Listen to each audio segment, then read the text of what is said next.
რამდენიმე დღის წინ ყველამ ერთად ვნახეთ თვალჭრალის ქუჩაზე მოსახლეობის სასტიკი ფორმებით პოლიციის წარმოუდგენელი მობილიზებით გამოსახლება.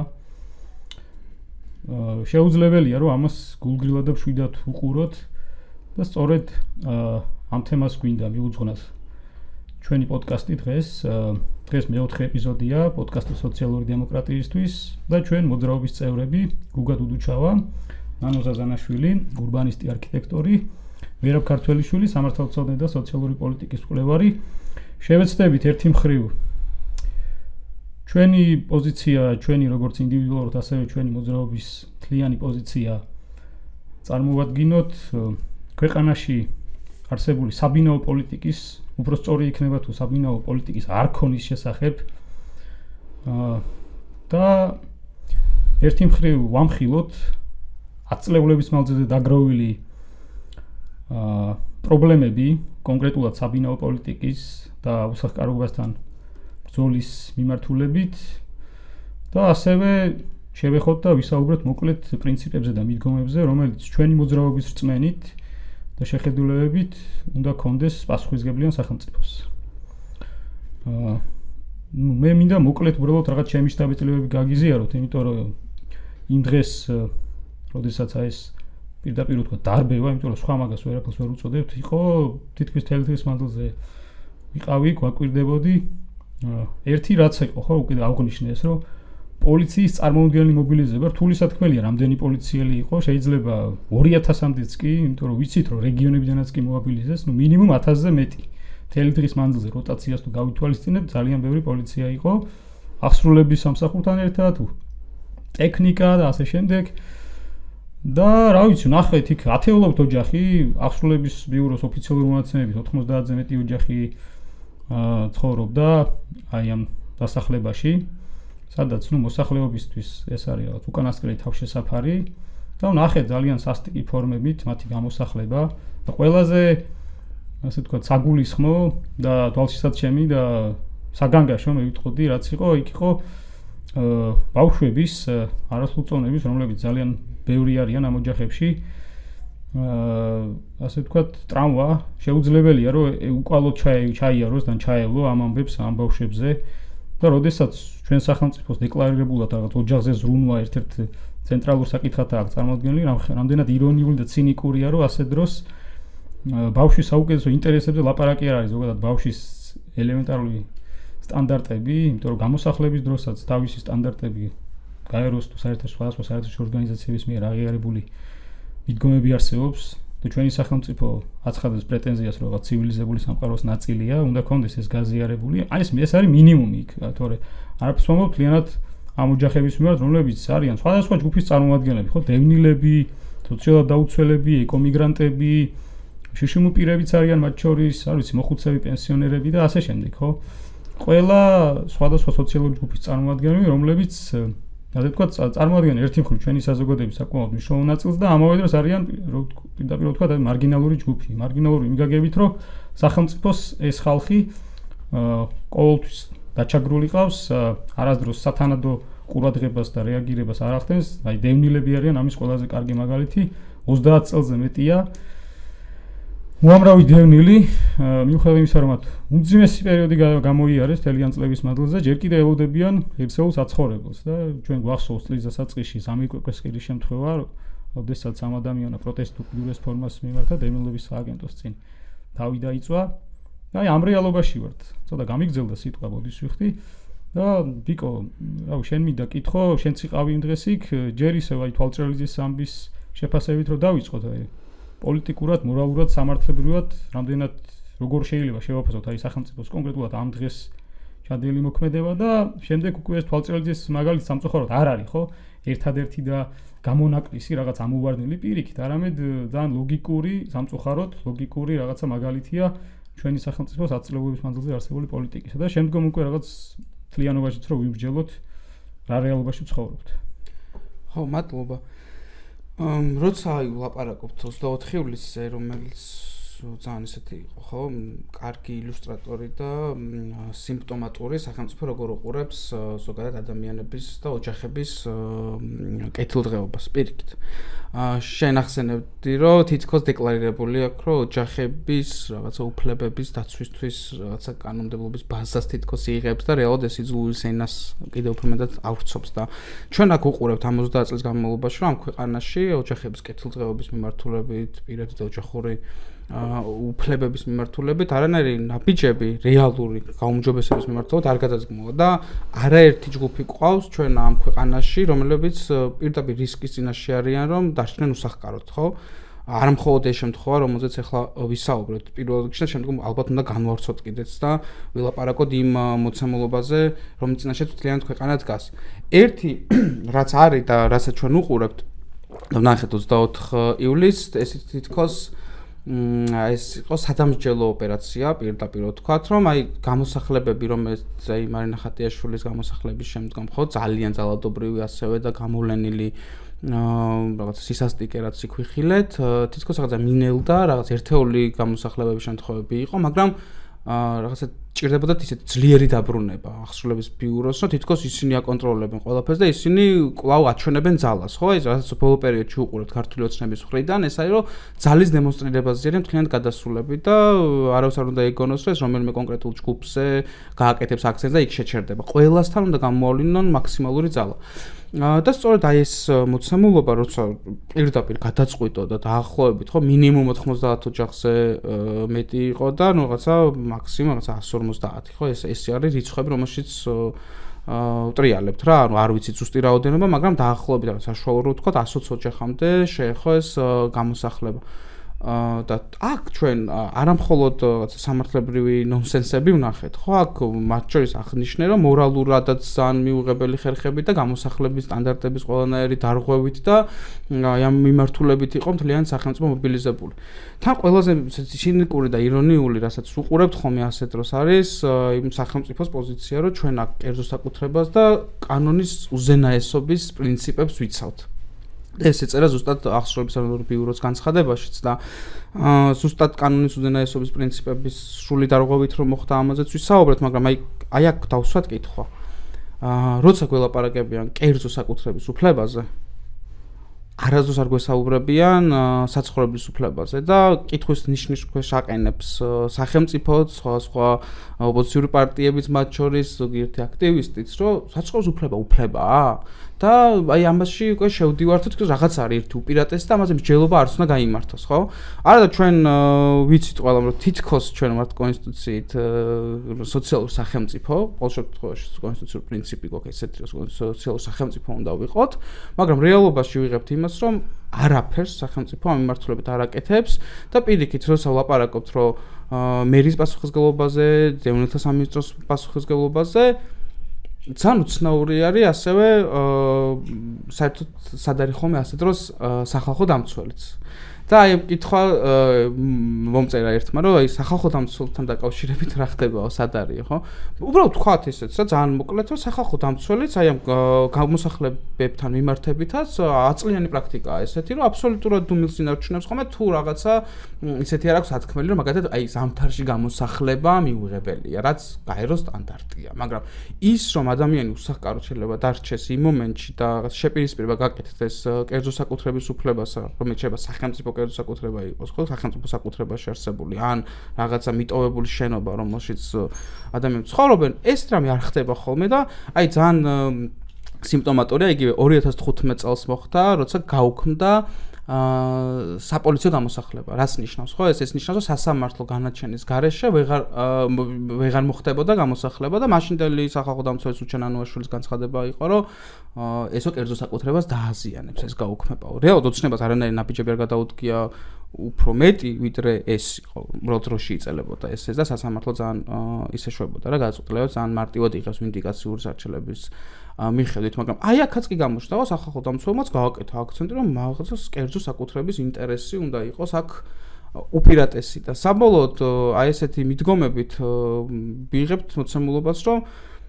თითქოს ვიღაცებს არ მოწონთ როგორც ხდება გამოსახლება, იქ ბავშვების ნაწილში ძალიან ცუდი სანახავია, რო ამბობენ, ხო, იქ რაღაცა როგორი იყო ეს, ვიღაცა დაიჭირეს, ვიღაცა ისქს, მაგრამ ჩვენ თუ არ ვილაპარაკეთ, რომ საბინაო პოლიტიკა არ დაიხვეწა, საბინაო ფონდები არ შექმნით, რაღაცა სოციალური უზრუნველყოფა სახელმწიფომ არ გააკეთა და სასამართლოს როლი არ მივანიჭეთ პარლამენტს და აღმასრულებელ ხელისუფლებას, სულ ესე ცუდი სანახავი იქნება და ვინც არ უნდა იყოს ხელისუფლებაში რა. და ეს მიდგომები რაღაცნაირად და აბსოლუტურად არ არის და ამაზე მსჯელობა არ მიდის ხოლმე. რაც ცუდი სანახავია და იქ რას აკეთებ რომ ეს შეიცვალოს, აი რო კითხო ხა ოპოზიციის პარტიების უმრავლესობასაც, აი რას გააკეთებ ქართული ოცნებისგან განსხვავებულს, ხო, საბინაო პოლიტიკის მიმართულებით. არ მგონია რომ ამე განსხვავებული ხედვა ქონდეს რა. იგივე ნაციონალურ მოძრაობამ 2006 წელს სრული დერეგულაცია რომ მიიღო ყველა მიმართულებით, მან დაამატა საპოლიციო გამოსახლება, იმიტომ რომ კერძო საკუთრება ჭირდებოდა დაცვა. კი ბატონო. ხო, აი რასაც შენ ამბობ, ზუსტად გეთახმები, რომ ძირითადად ესეთ ფაქტებზე და სამწუხაროდ ეს თვალწრელის ამბავი არ იყო ერთეული და ძალიან ბევრი გვინახავს, არის მხოლოდ გამოხმაურებები, ხშირ შემთხვევაში რაღაც თანაგრძნობის და რაღაც ადამიანურ ფაქტორებს არ ცდება, ხო? ანუ ძალიან ისეთი იყო, ხო, მასშტაბური. ასე მეტ ოჯახს რო ეხებოდეს, ეგეთი ძალიან შუქად გახსენდება. ახლა ადეკვატური ადამიანი ცხადია, ანუ მოსაჩვენებლად მაინც თანაგრძნობას გამოავლენს, მაგრამ არავინ, როგორც ჩვენ თქვი, არავინ, ყოველ შემთხვევაში ძალიან მცირე ჯგუფების გარდა არავინ არ უფიქრდება რაღაც სისტემურ პრობლემებს, ის რომ რაღაც ეს არ არის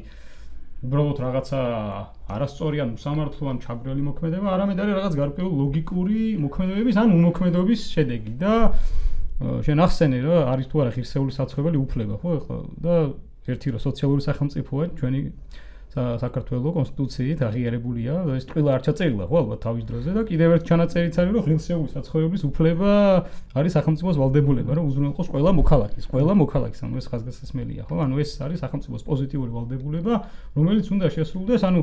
ყოველ მიზეზს გარეშე ანუ თუ კი ვამბობთ რომ საკუთრების უფლება და არავინ ამბობს და არავინ უარყოფს საკუთრების უფლების მნიშვნელობას მაგრამ იგივე დონის და რანგის არის იმიტომ რომ კონსტიტუციურად ესეც აღიარებულია აი ნანო აი შენთან იმიტომ წლები ამ თემებს იკვლევ ამაზე მუშაობ აი ძალიან ზოგადად დავიწყოთ ჯერ საუბარი აი იმ სისტემურ პრობლემებზე იმიტომ რომ ამ საბინაო პოლიტიკას და კონკრეტულად სპეციფიკურად უსახლკარობასთან ბრძოლას აქ ძალიან სპეციფიკური ასპექტები აი ჩვენთან უსახლკარობის ფენომენიც კი არ არის რაღაცა ძალიან ზერელი განმარტება აქვს ხო ანუ არც კი არ არის ეს სრულყოფილად გაგებული გათავისებული აი რა არის აი ეს ძირითადი გამოწვევები აი რაც საბინაო პოლიტიკაში ჩვენ სახელმწიფოს როგორც უკვე ვთქვით ათწლეულებია აქვს და რაღაც პრინციპების დონეზე აი რა უნდა იყოს მიდგომები რომლებიც აი დაუშვათ ამ გამოწვევებს უპასუხებს თუ შეიძლება სანამ გავცემ პასუხს შენ კითხვებს გავაგრძელებ ბიკოს აზრს და გამოვეხმაურები ამ პოზიციას რომ აი კერძო საკუთრებისა და თქვათ საცხოვრებლის უფლების პოზიციას გამოვეხმაურები საცხოვრებლის უფლების საკითხების შეპირისპირებას მე მგონია რომ ამ 10 წლეულების მანძილზე რასაც ვაკვირდები ძალიან იდეოლოგიზირებული საკითხია ეს საბინაო საკითხი იმიტომ რომ მუდმივად განიხილება როგორც ინდივიდუალური პასუხისმგებლობა ანუ საცხოვრებლით უზრუნველყოფა გადაბარებული იქნა კერძო ოჯახზე ან ინდივიდზე ინდივიდუალურ მარცხად რო აღიქმება ხოლმე მაგრამ რომ ვერ შედგა რაღაც სახლი დაკარგა ის რაღაც გააფუჭა და მიუხედავად ამ ჩანაწერისა, ვთქვათ, ხო, რაც გვაქვს კონსტიტუციაში, ის რომ ვთქვათ, საბინაო საკითხი შეიძლება ერთ-ერთი მნიშვნელოვანი სოციალური ნიშანსვეტი იყოს ჩვენი პოლიტიკის, ეს აბსოლუტურად არ ჩანს, ხო? და მუნიციპალურ დონეზეც თუ შევხედავთ, ვთქვათ, იმ პოლიტიკებს, რომელიც გვაქვს, ვთქვათ, იქნება გარკვეული, ანუ იმას თავიანთი პრობლემები აქვს ამ სხვადასხვა მიმართულებით საბინაო პროგრამებს, ვთქვათ, ხო? მაგრამ რასაც თუ დავაკვირდებით ზუსტად რაღაცნაირად ასახავს აი ამ დამოკიდებულებასაც, იმიტომ რომ მუდმივი შიში არსებობს საბინაო პოლიტიკის წარმოებასთან მიმართულებით, მუდმივად არსებობს ეს შფოთი, რომ ეხლა ჩვენ თუ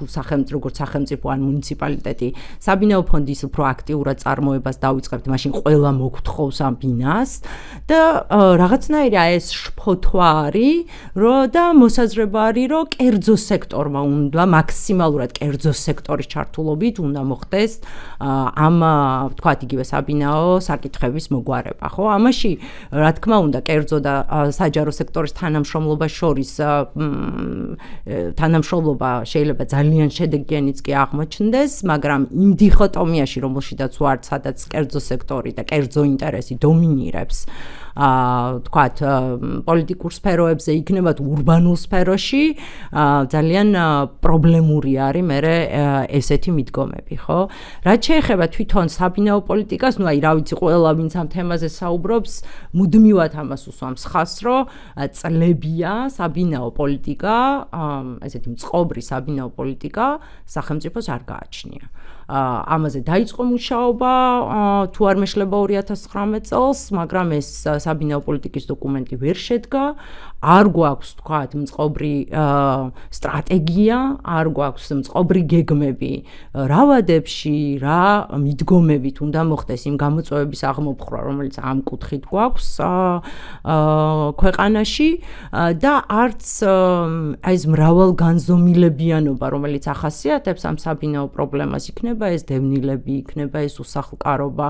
იქნება ეს თქვათ სტუდენტური საცხოვრებლები, ავარიული საცხოვრებელი ფონდი, ეკომიგრანტები, რამდენი ჯგუფი შეიძლება ჩამოვთვალოთ, რომელსაც ეს პრობლემა უდგას, ხო წინ? აი ეს თქვათ კომპლექსურობა აბსოლუტურად რაღაცნაირად არ აღიქმება, არ ჩანს, არ გვაქვს პოლიტიკა, არ გვაქვს მიდგომები, ერთადერთი სადაც რაღაცნაირად პოლიტიკა არსებობს, არის დევნილების განსახლებასთან დაკავშირებით, პოლიტიკის დოკუმენტი არსებობს, თუმცა ხედავთ იმ პოლიტიკის შედეგსაც, ხო? მაინც 1000-ობით ოჯახია ჯერ კიდევ ან დაახლოებით უხეშად 90,000-ზე მეტი ოჯახია სულ და 53,000 ოჯახზე მეტ ჯერ კიდევ არ დაუკმაყოფილებია ბინის ან რაღაც სხვა პროგრამები, ხო? არაფერი არ მიუღიათ 53,000-ზე მეტ ოჯახს. და იქაც თუ ჩავხედავთ, აი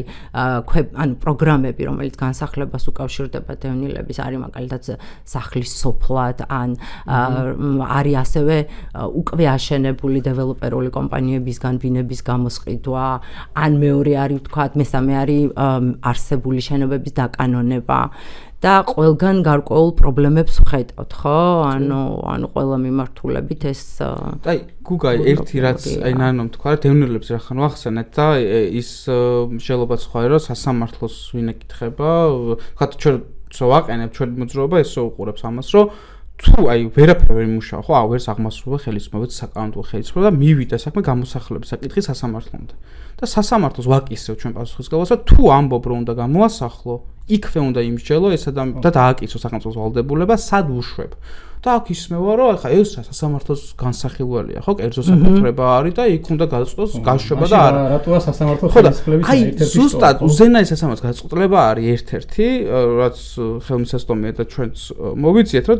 მაგალითად ერთ-ერთი დევნილი ოჯახი, რომლებიც იყვნენ შეჭრილები და არ იყო დაკმაყოფილებული სახელმწიფოს მხრიდან, სასამართლომ უარი უთხრა გამოსახლებაზე, იმიტომ რომ სანამ არ დააკმაყოფილებთ ამ ოჯახს,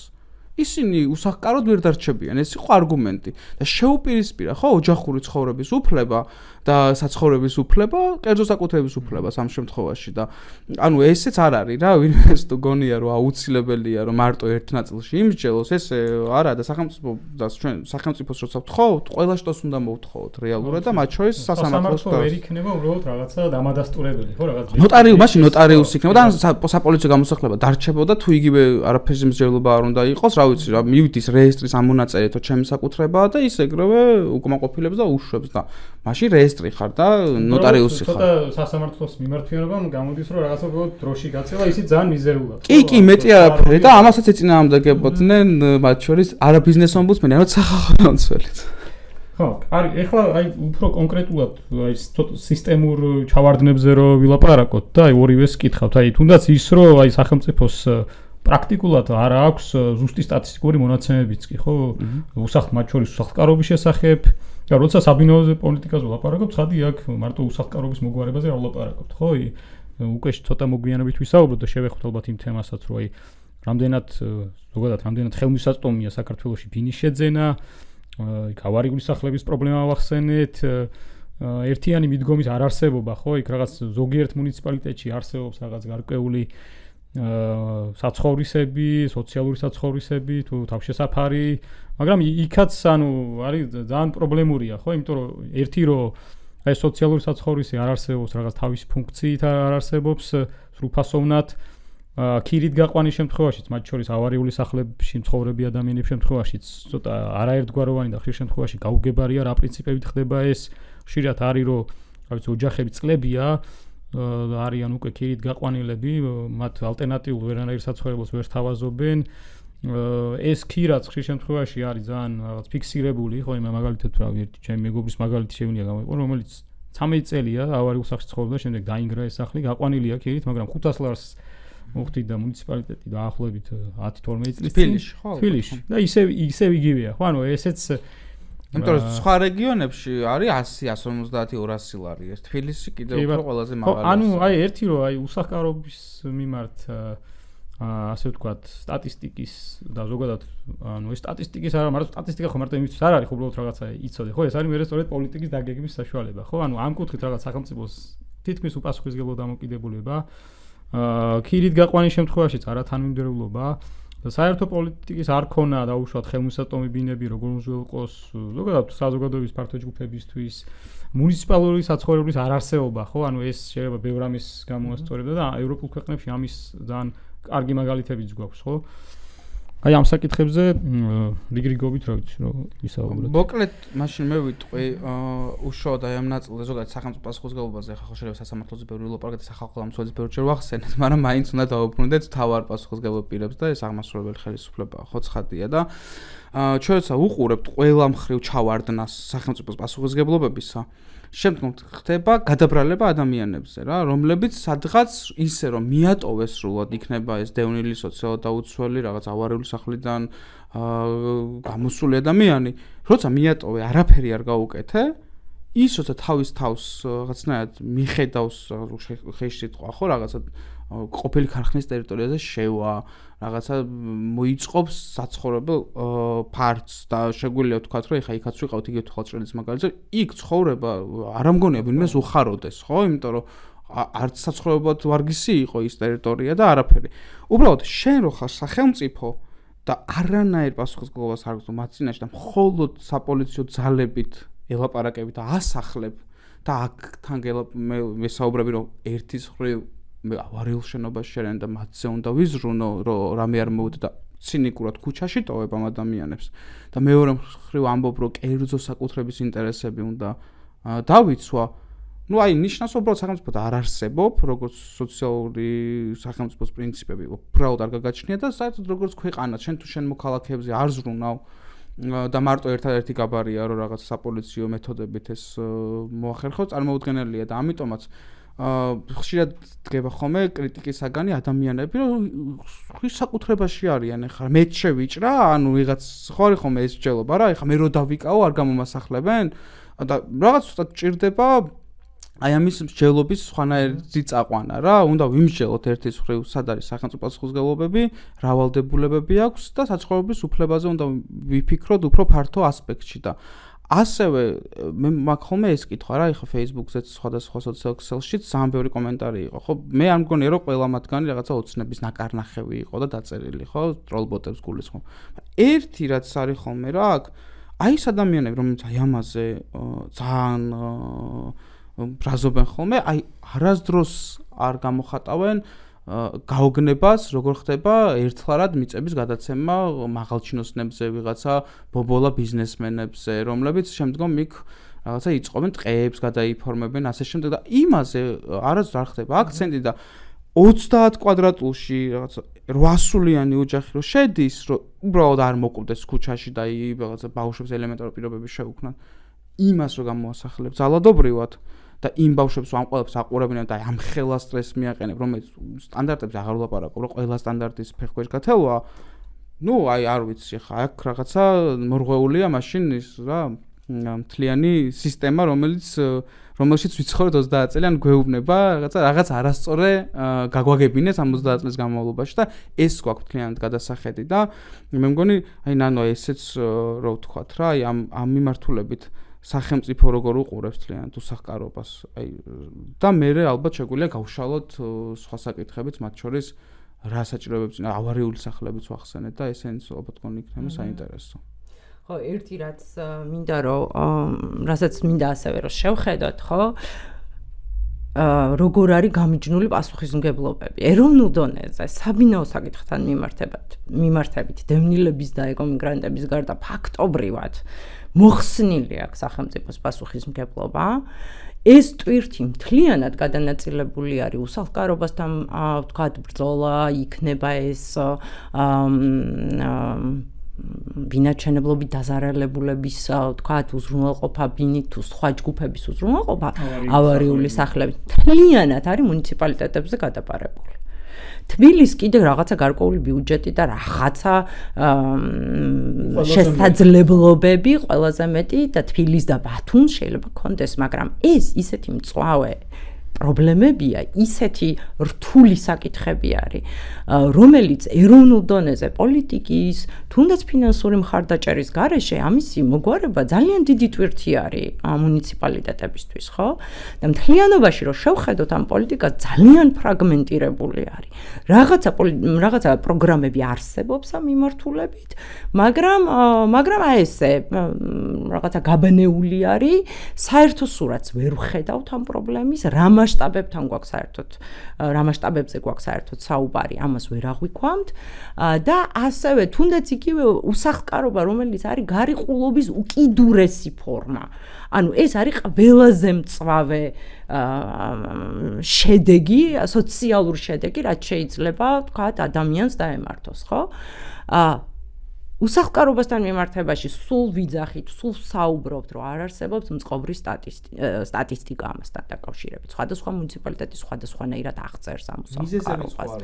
გამომწვევი მიზეზები ბოლომდე სიღრმისეულად არ არის გამოკვლეული, არ არის შესწავლილი, ხო? შემდეგ ის პროგრამები, რომელიც უსახლკარობას თითქოს უსახლკარობას უნდა მიემართებოდეს, ეს სოციალური საცხოვრებლის პროგრამები უკიდურესად პრობლემურია. აი სოციალური სამართლიანობის ცენტრს აქვს არაერთი სტატია და გამოკვლევა მიძღვნილი, რა მდგომარეობა არის იმ თვითონ სოციალური საცხოვრებლის შენობები არის ავარიული ზოგ შემთხვევაში და ზოგიერთ მუნიციპალიტეტში და ვთქვათ იგივე ორხევის შემთხვევაში, რომელიც თბილისში არის, რომ შენდებოდა მაშინ ვიყავი, მაშინ ვნახე ტერიტორიული თვალსაზრისით აბსოლუტურად მოწყვეტილი რაღაცა ხო რაღაცა ერთგვარი გეტოს ფუნქციასავით არის, ხო? იმ ხელას გისოსები ქონდა ფანჯრებს, რომ ციხე იყო თუ საცხოვრებელი ვერ გაიგებდი. ანუ აი ვიზუალურადაც კი, ანუ მარგინალიზებული იყო ის შენობა რაღაცნაირად რა, აი ესეთი ვიზუალური ეფექტიც კი ძალიან ძიმე ქონდა იმ შენობას, ხო? ანუ აი ბევრი რაღაცა ვახსენე ახლა, მაგრამ ხა ერთი შეიძლება ესეთი არგუმენტიც იყოს, გახსოვს აი კოვიდის პერიოდი იყო, როცა აიკრძალა ქუჩაში ღამის გათენება, ხო? ანუ დარჩენა და რაღაც დაიბადა კითხვა საწავლენ უსახლკაროები და კალაძის ჰქონდა არგუმენტი ესეთი, რომ ჩვენ გვაქვს ლილოში თავშესაფარი. და რაღაცა სულ ამბობს, რომ ნახევარზე მეტი ცარიელია, თავისუფალია და ერთი ახსენე, რომ ძალიან მოწყვეტილია ესეც და მეორე, რომ ვთქვათ, რა განსხვავებაა თავშესაფარსა და სოციალურ საცხოვრის შორის, იმიტომ რომ შეიძლება ხალხს გონია, რომ აი ხა არის ეს ცარიელი რაღაცა და ოჯახები, ვისაც არ აქვს ბინები, მივიდნენ რა და ლილოს თავშესაფარში შეაფარონ თავი. ანუ ეს ძალიან მნიშვნელოვანი ფაქტორია სოციალური საცხოვრებლების მშენებლობაში და ესე წარმატებულ გამოცდილებას საერთაშორისო თუ შევხედავთ თანამედროვეს, ხო? პირველი ერთ-ერთი მნიშვნელოვანი საკითხი არის, რომ ურბანულ ქსოვილში იყოს ინტეგრირებული, არსებობდეს ხელმისაწვდომობა ტრანსპორტზე, სხვადასხვა ტიპის სერვისებზე, არ იყოს მოწყვეტილი და გარიყული, იმიტომ რომ სოციალურ საცხოვრებლებს ისტორიულად აქვს ძალიან ესეთი პრობლემური ისტორია აქვს ზოგადად ამ სოციალურ საცხოვრებლებს, ხო? მაგალითად ამერიკის შემთხვევები ვიცით, როდესაც გეტოიზაცია მოხდა, ხო, ამ სივრცეების, ხო და თანამედროვე სამყაროში ცდილობენ, რომ პირიქით მაქსიმალურად ინტეგრირებული იყოს ურბანულ ქსოვილში, არსებობდეს ხელმისაწვდომობა სხვადასხვა სერვისებზე და როდესაც შენ რაღაცა გარიყულ ტერიტორიებზე აშენებ ესეთი ტიპის თავშესაფარი იქნება თუ საცხოვრებელი იქნება, რომელიც არანაირი არც პრაქტიკული თვალსაზრისით, არც ესთეტიური თვალსაზრისით არ არის მიმზიდველი, ბუნებრივია რომ ადამიანები ცდილობენ რომ თავი აარიდონ ამ სივრცეებს, ხო? ანუ ეს ძალიან ისეთი მნიშვნელოვანი урбанული ფაქტორი არის თუ შეიძლება რომ ითქვას, მაგრამ აქ შემოდის აი ზუსტად მე მგონია რომ აქ არის შეიძლება იყოს რახან урბанულ საკითხებზე ვსაუბრობთ გადაჯაჭვული აი ეს კერძო ინტერესის საკითხიც. რომ შევხედოთ ხო დიდი მსხვილი ქალაქების შემთხვევაში მუნიციპალურ საკუთრებაში მიწები ფაქტობრივად აღარ არის დარჩენილი. რაც რამე არის თქვათ საკუთრებაში დარჩენილი, მაინდა-მაინც სახარბიელო ტერიტორიები არ არის. შესაბამისად, ანუ აი აბსოლუტური განკერძოება მოხდა, როგორც თქვათ არ აიღო სახელმწიფომ საბინაო ვალდებულებები თავის დროზე, ასევე სრული პრივატიზაცია მოახდინა урბანული მიწის. არადა урბანული მიწა არის ის რესურსი, რომელზედაც მუნიციპალიტეტს შეუძლია სოციალური საკითხების მოგვარება, იქნება ეს საცხოვრებლების მშენებლობა, იქნება ეს სკოლების და ბაღების მშენებლობა და ასე შემდეგ და ასე შემდეგ, ხო? ეს ძალიან ისეთი მწვავე პრობლემაა, რომელიც, ანუ, როდესაც სისტემურად ვიწყებთ უკვე გადაჭრის გზებზე ფიქრს, ან ვიტყვით, რომ მუნიციპალიტეტმა უნდა თვითონაც აქტიურად ჩაერთოს ამ საბინაო მიწოდებაში და საბინაო მშენებლობაში, ვთქვათ, სხვადასხვა მექანიზმებით და მოდელებით, აქ მერე ჩვენი რეალობა შემოდის, რომელიც ძალიან პრობლემურია განსაკუთრებით მსხვილ ქალაქებში. ერთი უბრალოდ მინდა რომ მე არ დამავიწყდეს, აი შენ ხშირად ახსენებ ხოლმე ეგეთ ფენომენს უსახკარობის ეკონომიკური ფასი. ეწერან საუბრობდი ამაზე დაიწყე და აი ამაზე რომ მოკლედ რომ გაგვიზიარო და აი რაც გულისხმობს რას, ხო აი რას კარგავს ხო სახელმწიფო და საზოგადოება, რა დანაკარგებია იმით რომ ყავს რაღაც გარკვეული რაოდენობის უსახლკარო ადამიანები, ან არასაკმარისად უზრუნველყოფილი, როცა ხდება ამ ჯგუფის მარგინალიზება, ეს ადამიანები და მით უმეტეს თუ ესენი არიან არასრულწლოვანები ბავშვები და ამ ვითარებაში იზრდებიან, ვერ ახდენენ რაღაც სრულფასოვან რამითარებას და ასე შემდეგ. ხო, აი რა არის ამ ყველაფრის ეკონომიკური ფასი სახელმწიფოსთვის, საზოგადოებისთვის, რაღაცნაირად მოკლედ რომ შევაჯამოთ. ხო, მოკლედ ვიტყვი ამაზე და დაუკავშირებ ერთ საკითხსაც, რომ ძალიან მწირია და არასისტემატიზირებულია მონაცემები ზოგადად საცხოვრებელთან, საცხოვრებლის პრობლემასთან დაკავშირებით, ხო? მუდმივად ვსაუბრობთ სტატისტიკის არარსებობაზე, ვსაუბრობთ, თქვათ იგივე ავარიული საცხოვრებელი ფონდი, კი, რაღაცა ციფრი დასახლდა 10,000 შენობაა მწვავედ ავარიული, მე მგონი გალაძემ ახსენა, მაგრამ მაგალითად არ ვიცით როგორ არის, რა შენობებია ეს, რომელი ტიპის ავარიულობის კატეგორია აქვს, როგორ არის ეს განფენილი თქვათ урბანულ სივრცეში. იმიტომ რომ ეს მონაცემები და სტატისტიკა არის ძალიან მნიშვნელოვანი იმისთვის, რომ მე შენ პოლიტიკა განახორციელოს სწორად, პრიორიტეტები დასახოს სწორად. ანუ აი ამ მონაცემთა ანალიზის და ინფორმაციის გარეშე შეუძლებელია პოლიტიკის, სწორი პოლიტიკის, გრძელვადიანი პოლიტიკის და პრობლემის მოგვარებაზე ორიენტირებული პოლიტიკის წარმოება, ხო? ეს არის ერთი საკითხი და ეს სფერო საერთოდ რა ეკონომიკური ზიანი შეიძლება მოქონდეს უსახლკარობას, რამხელა ტვირთი შეიძლება იყოს პირიქით სახელმწიფოსთვის, იქნება ეს ჯანდაცვის სისტემის ნაწილში, ადამიანის შრომითი პროდუქტიულობის ნაწილში თუ სხვა სექტორებში, ეს ამაზე მე მგონი საერთოდ ფიქრიც არ ხდება, ანუ დაშვებულიც კი არ არის, რომ შეიძლება ესეთი რამე ვნახოთ და შევაფასოთ. ანუ რა დაგვიჯდება ის, რომ თქვათ ვაწარმოოთ უფრო ეფექტური საბინაო პოლიტიკა და რამდენად ანუ თუ არაფერს არ გავაკეთებთ, რას დავაკეთებთ? რა ეკონომიკურ ზარალს ვნახულობთ ამ შემთხვევაში, ხო? ან რა ეკონომიკური შედეგი აქვს ამ ყველაფერს. ერთი რაც არის, თქვათ, იგივე საერთაშორისო კვლევები, რასაც აჩვენებს, მაგალითად, რა ზეგავლენა შეიძლება ქონდეს უსახლკარობას, ან გადავსებულ საცხოვრებელ სივრცეში ცხოვრებას ბავშვების განვითარებისთვის, ესეთი ტიპის კვლევები საერთაშორისო არსებობს. მე არ ვიცი, შეიძლება ჩვენთანაც არის ეს, მაგრამ აი ბმა საბინაო გამოწვევასა და საბინაო საკითხსა და თქვათ ბავშვის განვითარებას, ბავშვის უფლებებს შორის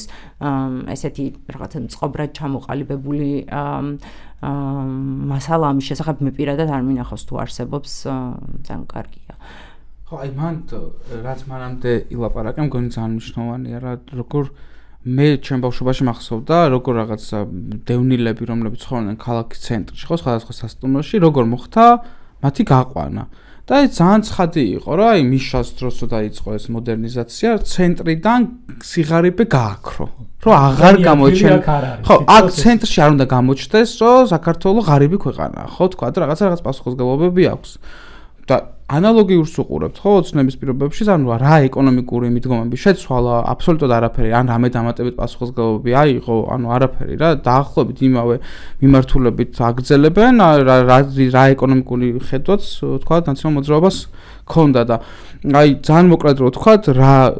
ნანომრად ჩამოთვალა, ხო? გვაქვს რაღაცა ლილოს თავშესაფარი, რომელიც ღამეს გაათემ მხოლოდ და დილით გაგდებენ, იმიტომ რომ წახვიდე და მე ღამე შეიძლება ახლიდან მიგიღონ.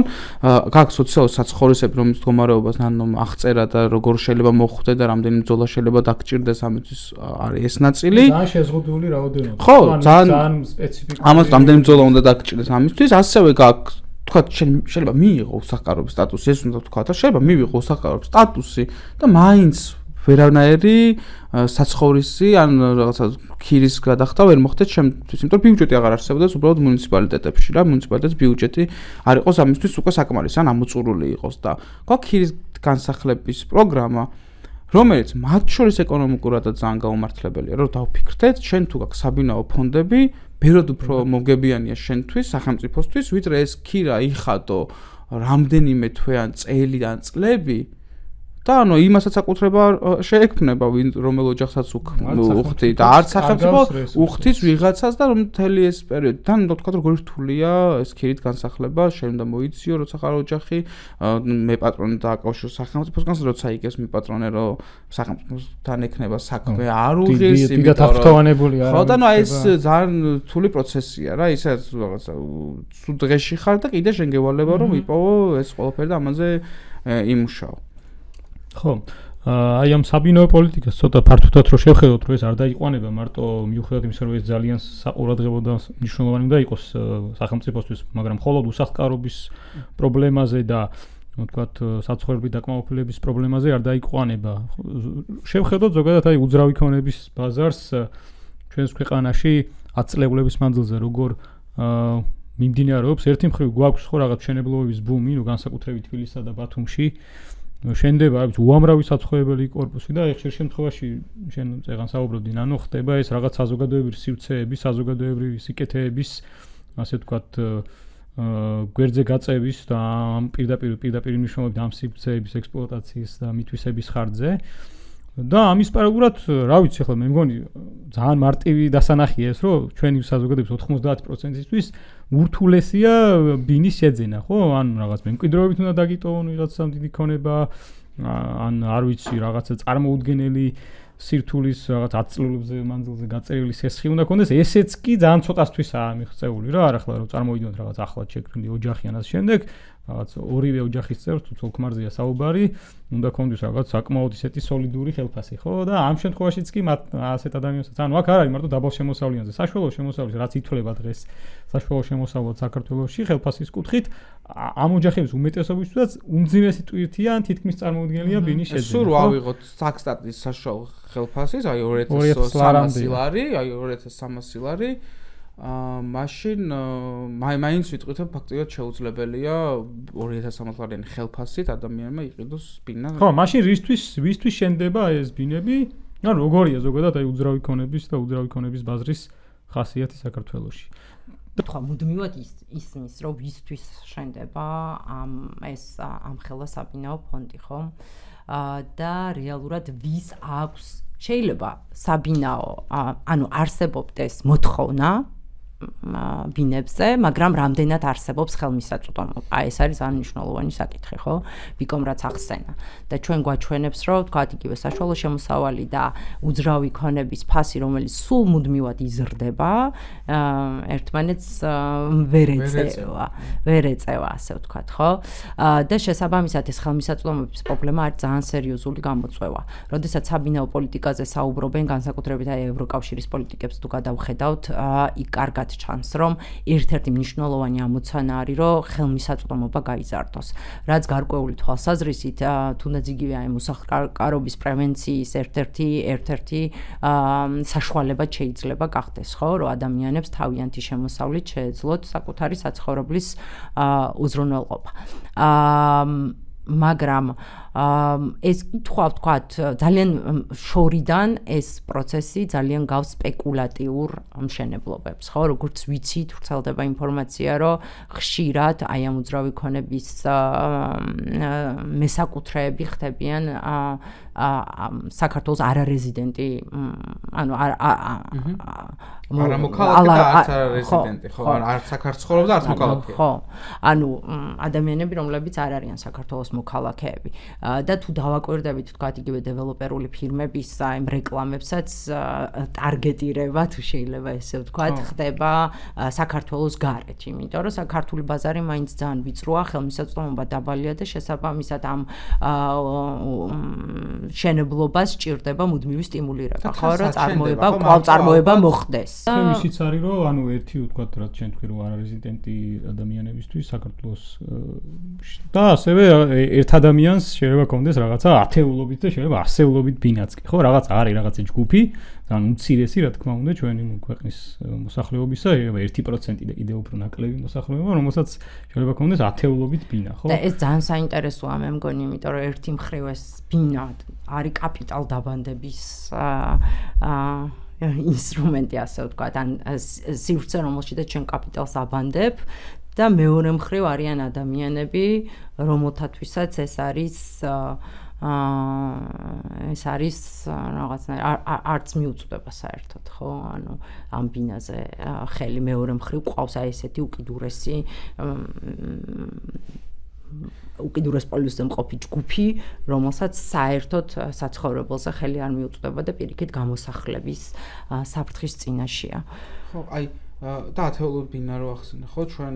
თან საგადასახადო პრობლემებთან მივდივართ მე როგორ უყურებს სახელმწიფო საერთოდ აი ამ დიდარი კლასის მიმართ რაღაცა გადასახადების დაწესებას და აქაც ძალიან სხვა მიდგომები უნდა გატარდეთ ჩვენი აზრით ხო რაღაც ვიღაცას რო 50 ბინა ასახლეს სხვანაირი საგადასახადო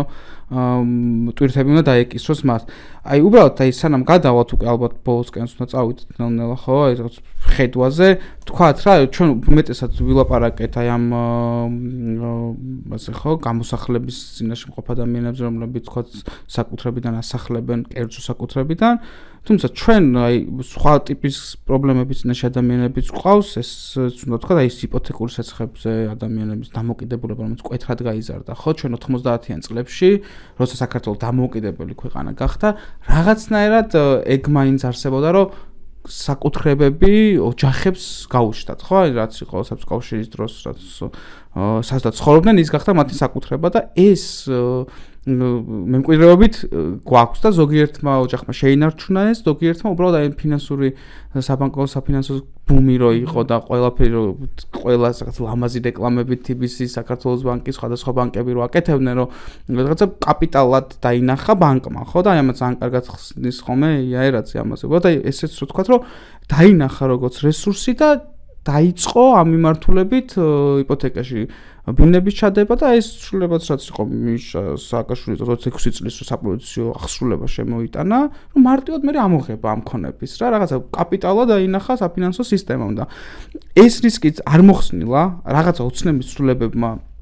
იპოთეკურ სეცხლთან წვდომაშება გაართულა და რაღაც ბანკებს რაღაც სხვა ვალდებულებები გაუჩინა მაგრამ გადავიდა ასევე უფრო მეტად მევახშეების მდგომარეობა გაუმჯობეს და იმხრივ ნასყიდობა გამოსყიდვის პრინციპები შემოვიდა რომელიც პირდაპირ ნიშნავს რომ მე თუ მინდა ვალის აღება მივდივარ მევახშესთან და იმას აღარ აქვს რომ იპოთეკურ სეცხლი მომწეს ის მაძლევს თქვა ფულს მე უნდა გადაუფორმო სახლი და თქვა რაღაც 3 თვეში დაუბრუნო ან 1 წელში დაუბრუნო ის თანხა თავისი პროცენტებით მე შეიძლება მე დაუბრუნო ეს მეტიც დაუბრუნო მაგრამ რაღაცა ისეთი სქემაა რომ საბოლოოდ მაგდებს აი ამ გამოსახლების რისკის წინაშე და მათ შორის სოციალურ სამართლებრივ ცენტრზე რო თქვით იპოთეკურ სესხებზეც ჰქონდათ რა რაღაცა კვლევა და ერთი შემთხვევა იყო რომ 7000 აიღო თავიდან ბანკიდან გადახდილი ჰქონდა ბოლოს რაღაცა 25000-მდე და მაინც გამოასახლეს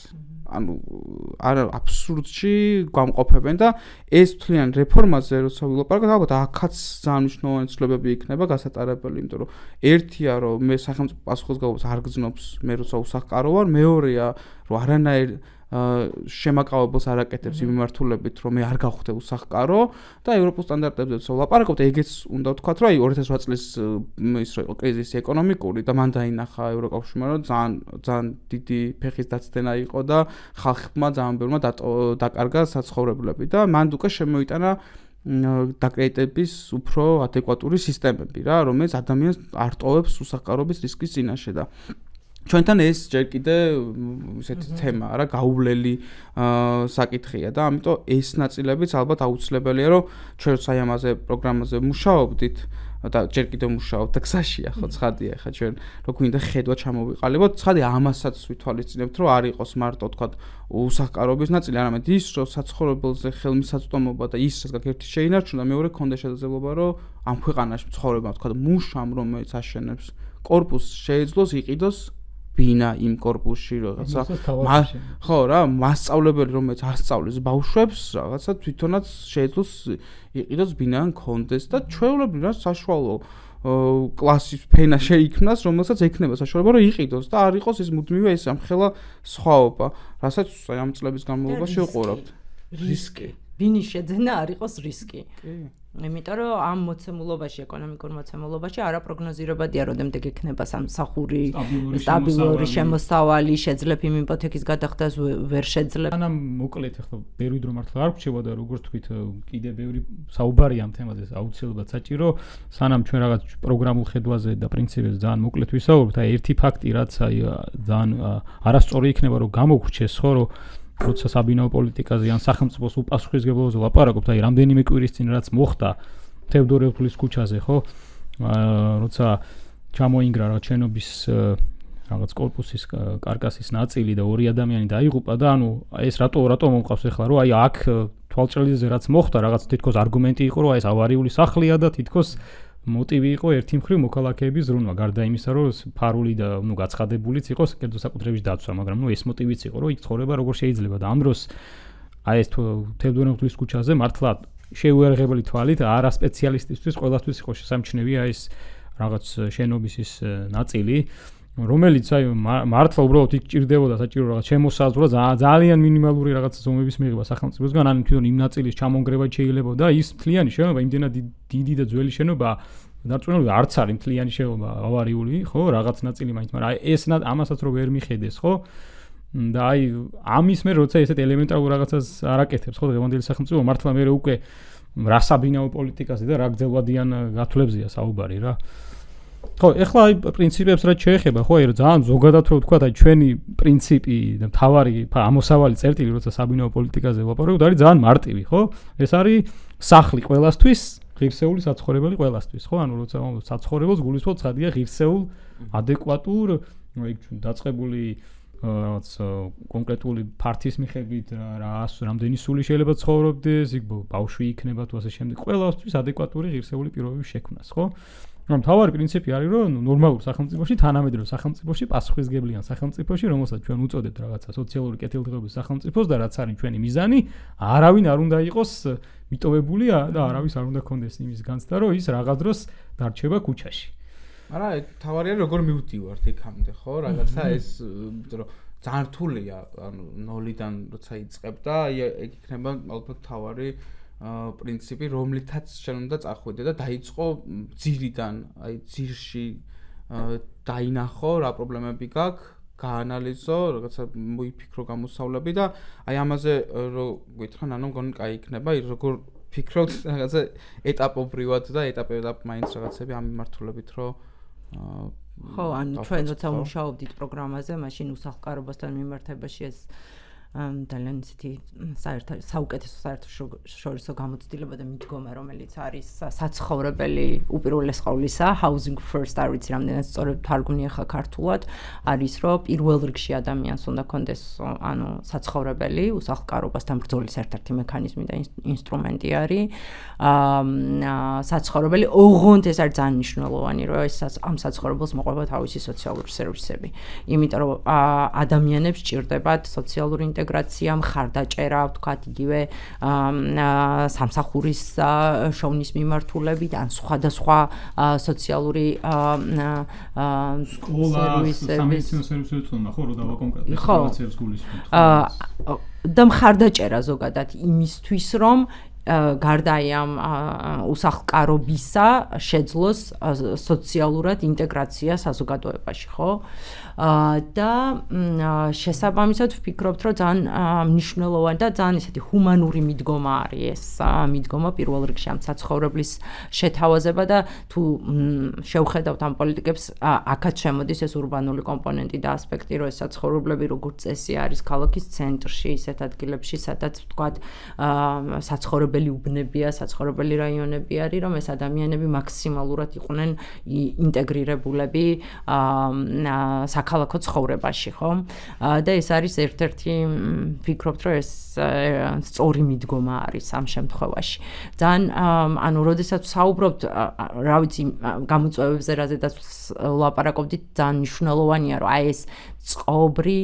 პოლიტიკა შეიქმნას ეროვნულ დონეზე. ანუ დავინახოთ ყველა ის ჯგუფი და ის საჭიროება, ვისაც ბინაზე ხელმისაწვდომობა სჭირდება, ხომ? და შემდეგ ჩვენი კონტექსტიდან გამომდინარე, ძალიან ინტენსიურად ვიმუშაოთ იმ პროგრამებზე და იმ მიდგომებზე, რომელიც ამ პრობლემების აღმოფხვრაში დაგვეხმარება. იმიტომ რომ ერთი მაგალითად აი შემომხვდა სოციალურ მედიაში, რომ ვთქვათ, გაუზარდოთ კოეფიციენტი და ამითი ვთქვათ, წავახალისოთ კერძო სექტორი დამატებთ. დაემატოს კიდე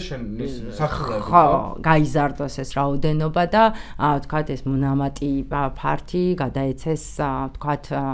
მოსახლეობას და ამითი მოვახდინოთ 75 სართულიანი გავხადოთ 120 სართულიანი. ხო, ანუ მოვახდინოთ ამითი საბინაო ფონდის აკუმულირება. ეს საინტერესო მექანიზმი არის, ამას მუნიციპალიტეტი უკვე იყენებს, ანუ ეს არ არის რაღაცა know-how, მაგრამ ვთქვათ, იგივე ჩვენ შემთხვევაში სამშენებლო ნებართვები იმდენად არის დერეგულირებული, რომ ხშირად ბერკეტი ხელში არ რჩება ხოლმე. ეს ერთი არის და მეორე არის ის ფაქტორი, რომ ვთქვათ, ისეთი დერეგულაცია ხდება სანაცვლოდ, რომ ეს ურბანულ გარემოს ძალიან სერიოზულ ზიანს აყენებს. ახლა ძალიან შორს წაგვიყვანს სხვა პრაქტიკების და გამოცდილებების მიმოხილვა ალბათ, მაგრამ სამშენებლო უსაფრთხოების რისკების ანუ რეალურად ესეთი საბინაო მშენებლობები უკვე მაგალითად ქალაქის მსხვილ ქალაქებში ხდება სარეკრეაციო სივრცეების ხარჯზე, რომელიც არის საჯარო რესურსები რეალურად, რომელიც ჩვენ ყველას ეკუთვნის, ასე ვთქვათ. ხო? იქნება ეს არ არის შეიძლება ტრანსპორტთან დაკავშირებული პრობლემები გამოიწვიოს, სოციალური ინფრასტრუქტურა არ მისდევდეს ამ პროცესს და ეს არის ძალიან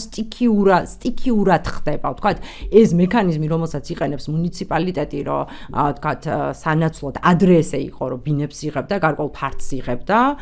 ეხლა მე როგორც ვიცი, ჩანაწერი შეიცვალა და უბრალოდ ფულს იხდის და იგივე სქემაში დაბრუნდა, რაც მანამდე იყო მუნიციპალიტეტი იგივე სქემას მიყვება,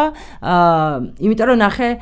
მე რო ვარ ცოტა უფრო შეძლებული ადამიანი და ბინას ვყიდულობ რომელიღაცა დეველოპერულ კომპანიაში თუ რაღაცა კორპუსში, მე იქ ხა მაინდა-მაინც შეიძლება სულ არ მინდოდეს, რომ ვთქვათ, სოციალურად ეგეთი სიტუაციები გვახსოვს ჩვენ, რომ რაღაცა ცოტა თბილის გარეთ იქნება რაღაც დასახლება და იქ იყო ლაპარაკი, რომ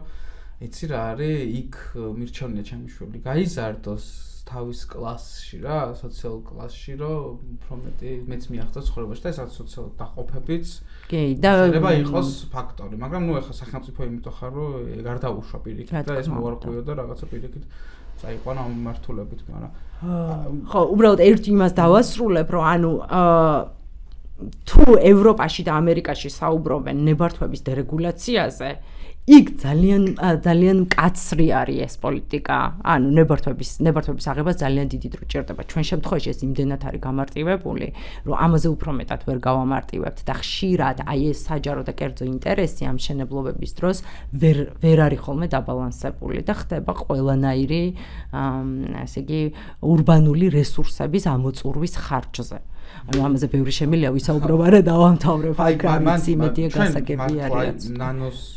ეს ისეთი ხედვა აქვს რა ხო რომ housing first რაც არის რა საცხოვრებელი ყველას მაგ უნდა მივიდეთ ან უნივერსალურობამდე უნდა მივიდეთ რა მაგრამ ჯერ ვართ მიზნობრივ საბინაო პოლიტიკების ნაწილში რომელიც ის ძალიან ხარვეზიანია ეს უნდა გამოვასწოროთ პირველ რიგში მათ შორის გვაქვს იდეა რომ უსახკარობის კონცეფცია უნდა შეიცვალოს გაგება უნდა ვიკვლევოთ მიზეზები უნდა გქონდეს აი ამ რაღაცა საბინაო საკითხებთან არსებული სტანდარტების გაუმჯობესება სტატისტიკის ანალიზი უნდა იყოს მეთოდოლოგიის შეცვლა და ზოგადად ყველა მიმართულებით ინვენტარიზება იქნება გასაკეთებული ხო იქნება ეს რაღაცა პანსიონატები მათ შორის რომელიც დღეს ნაკლებად ვისაუბრეთ სტუდენტური საცხოვრებლები იქნება სოციალური საცხოვრისები ავარიული სახლების კიდევ უფრო არ ვიცი 10000 თქო ყალაძემ შეიძლება მეტიც არის მაგრამ გადასამოწმებელი კარგად ჭირდება მას და მოფიქრება და ასევე ჩვენ გვაქვს ხედვა როგორ შეიძლება არარეგისტრირებულ დასახლებებში მცხოვრები ოჯახების ლეგალური სტატუსის განსაზღვრა ან რაღაც ალტერნატივის შეთავაზება და ბოლოს როცა მივდივართ ხო პირველი ეს გვაქვს რომ აი ეს მიზნობრივი დახმარებები ეკომიგრანტები დევნილები უსახკაროები ეს უნდა მოგვარდეს რაღაცნაირად შეიქმნას და მე უნდა დავიწყოთ ფიქრი მანდვე მაგრამ ცოტა მერე უკვე ხელმისაწვდომი საცხოვრებლის უფლებაზე რო კონდეს და პროგრამები დაუნერგოთ რომ ჩვეულებრივ ქართულ ოჯახებს ადამიანებს შეეძლოთ საქართველოს მოქალაქეებს იყიდო ბინები ან რაღაცა არ დარჩნენ უსახკაროდ იმიტომ რომ რაღაცა იპოთეკურ სესხი აიღეს ხო ესეც პროგრამების უნდა არსებობდეს ცხადია და უნდა გადავიდეთ უნივერსალური საბინაო პოლიტიკის შექმნის ნაწილზე სადაც რაღაცა მარტო მიზნობრივ ჯგუფებს კი არა აი მართლა ვისაც დაჭირდება ყველასთვის საცხოვრებელი უნდა იყოს უსაფრთხო ხელმისაწვდომი სტაბილური რომ ეს ადამიანებს მართლა განვითარებისთვის ანუ ჩოლებეთ აუცილებელი პირობა რომ ეს სტაბილურობის განცდა გქონდეს რომ შენ გჭერი და ხვალ სად აღმოჩნდები ამაზე ფიქრი არ გიწევდეს კი ბატონო მე მგონი შეგვიძლია დავასრულოთ მიუხედავად იმისა რომ ბევრი თემა წამოვჭერეთ რომელზეც სიღრმისეულად მსჯელობა შევეცადეთ თუმცა ცხადია გავაგრძელებთ ამ თემაზე ძალიან მოკლედ შევეცდები რომ შევაჯამო რომ ჩვენ უნდა გქონდეს და უნდა შევქმნათ ისეთი სახელმწიფო სადაც ის რაც მოხდა თვალწილაძის ქუჩაზე, ის რაც მოხდა თევდორე-ღვთის ქუჩაზე, მსგავსი რაღაცეები გამორიცხული იქნება, უნდა შევქმნათ სახელმწიფო, სადაც დევნილები, ეკომიგრანტები, სხვა ჩაგრული ჯგუფები ამდენი წლის მანძილზე არ იქნებიან სახელმწიფოს მიტოვებული, სადაც ზამირკვეკვესერის ნაირი შემთხვევა აღარ მოხდება და ეს იქნება უკანასკნელი, სადაც ადამიანებს არ მოუწევთ და არ ექნებათ განცდა, რომ სახელმწიფო მათთვის არ არსებობს და პროტესტი ასეთი ფორმის გამოხატვა არ მოუწევთ. უნდა შევქმნათ სახელმწიფო, სადაც ნებისმიერ ადამიანს, ნებისმიერ ოჯახს ექნება განცდა, რომ მას შეუძლია და აქვს შესაძლებლობა თავისი შრომით, თავისი სამსახურით და შემოსავლით მიიღოს და იყიდოს, შეიძინოს სხვადასხვა ფორმებით მოხდეს უზრუნველყოფა მისი საცხოვრებლისა და მშვიდად ცხოვრების განცდა ქონდეს, ხო? იმიტომ რომ ღირსეული საცხოვრებელი ეს არის ბაზისური უფლება და არა პრიორიტეტი, ხო? ანუ ეს უნდა იყოს ამოსავლის წერტილი. ეს პრივილეგია უკაცრავად, ხო? ღირსეული საცხოვრებელი როგორც ბაზისური უფლება და არა პრივილეგია. დიდი მადლობა ბიკო ნანო. მადლობა ხო, მოკლედ მადლობა ყველას ყურადღებისთვის. მოგწერეთ ამ თემასთანაც და სხვა თემებთანაც დაკავშირებით თქვენი აზრი, თქვენი შეკითხვები, ვეცდებით რომ ყველას ამომწურულოდ უპასუხოთ. ასევე გთხოვთ რომ პოდკასტი გამოიწეროთ, მოგვიწონოთ, გააზიაროთ, იმიტომ რომ ძალიან მნიშვნელოვანია რომ ამ თემებზე ეს რაღაც ჩვენი თვითმიზანი არ არის, ჩვენ უბრალოდ რაღაცა ვილაპარაკოთ, ხო? ანუ ეს არის პოლიტიკური პროცესი და რაც შეიძლება მეტი ადამიანი იყოს ჩაბმული, იმიტომ რომ ჩვენ თუ გვინდა რაღაც ცვლილებები დავიწყოთ, ჯერ უნდა მოხდეს ამ პრობლემის სათანადო დანახვა და გამოსავლის ერთად ძიება. მადლობა ყურადღებისთვის.